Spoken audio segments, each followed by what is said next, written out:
In this video, we'll look at how to make the most of Lifeline's calendar synchronization function. So in a previous video, we already saw that if you have an event in your calendar, for example, here I have a meeting, a Lifeline customer interview, and I have a session planned also in my calendar, which is nice. If you do time boxing, then you can just plan tasks and events in your calendar. Then you can start those right from Lifeline. So if I right click here, you'll see this meeting. It will take the data from the calendar entry and you can start this right here from your Lifeline.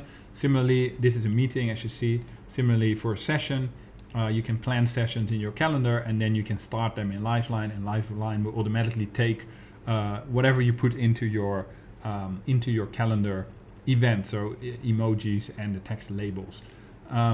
Now to set this up properly, is to have this working as you want in Lifeline, you go to Preference and Calendars.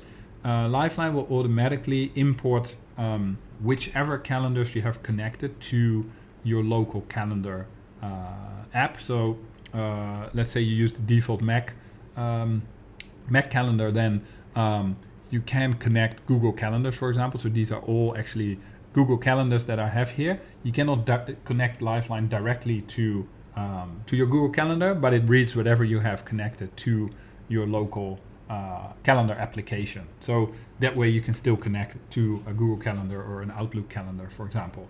Now, what you will also see is that within these calendars, I have several sub-calendars or several calendar tracks. And this is where it gets very powerful, because when you then go to this overview, first of all, you can indicate which ones Lifeline should display. So you probably don't want holidays, for example, shown here as events in your Lifeline, so you can turn those off. But then for each calendar, you can indicate whether Lifeline should treat that as a meeting or as a session. So in that way, you can create, like I have done here, for example, I will close these just to make it a little bit clearer. But so in this Gmail calendar, in this Google Calendar, I have my personal Tim Mats personal, which are my meetings. So these are treated as meetings. But then I've created two separate calendar tracks, other work and workflows, which I use to plan work in my calendar. And so these are set to session. So then Lifeline will treat those as sessions. And so that's why when you look at this one, it shows up as a Lifeline customer interview, because within Saint, this is this one. So that's a meeting. Whereas this one here, Record Lifeline Pro videos, that's part of my other work calendar, and so that Lifeline treats as a session. So that's how you can do that.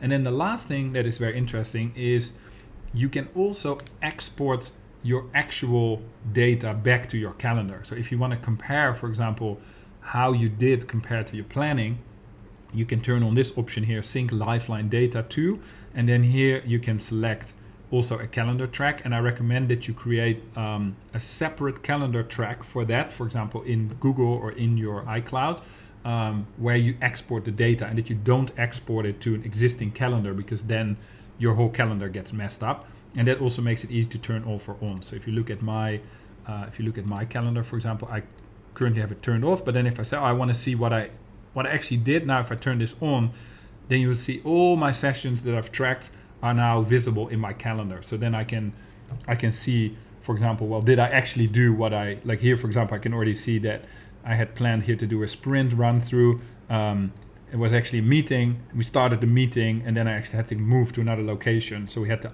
interrupt the meeting. So you can, if you want to analyze like how is your planning versus your actuals, then this is a really nice way to do it, because you can just make this data visible in your calendar. So that's a handy trick for the calendar integration and how you can use that in Lifeline.